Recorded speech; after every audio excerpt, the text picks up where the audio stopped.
छत्रपति संभाजीनगर में शिवसेना उद्धव बालासाहेब ठाकरे के गुट की ओर से निकली गई मशाल रैली ने सियासती हलचलों में तेजी मचा दी। युवा सेना, शिवसेना नेता और विधायक आदित्य ठाकरे के नेतृत्व में 26 दिसंबर को क्रांति चौक से गुलमुंडी तक भव्य मशाल रैली निकाली गई, जिससे सत्ताधारी पक्ष के मन में डर पैदा हुआ। इस रैली के जरिए यह संदेश दिया गया कि गहराई पर जीत हासिल कर शिवसेना एक बार फिर अग्निपक्षी पक्षी की तरह उड़ उठी है।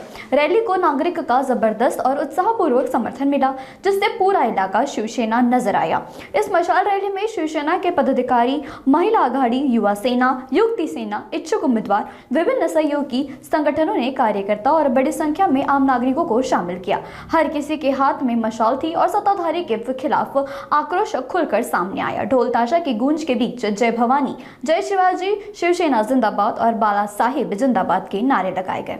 आज मशाल रॅली निघली, प्रचाराचं नाव फुटतोय, काय वाटतं आपल्याला या निवडणुकीबद्दल? आम्ही त्याच तेजाने उद्धव साहेब, आदित्य साहेब यांच्या बाळासाहेबांचं संभाजीनगर हे त्याच्यावर सर्वात जास्त प्रेम होतं आणि मशाल या निशाणीवर संभाजीनगर मध्ये आम्ही जो 61 जागेवर आपण लढतोय, आम्ही 61 मशाली ह्या आमच्या प्रभागातून घेऊन क्रांती चौक ते गुलमंडी या रॅलीसाठी आम्ही सगळेजण सहभागी झालेलो आहोत।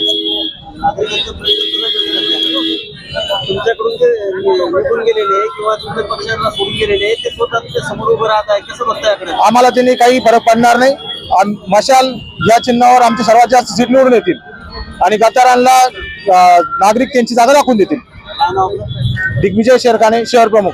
आणि शिवसेनेची युती झालेली, त्यानंतर जो जल्लोष पाहायला मिळतो त्याबद्दल खरं तर संभाजीनगरच नाही, पूर्ण राज्यामध्ये एक आनंदाचं, उत्साहाचं वातावरण आहे।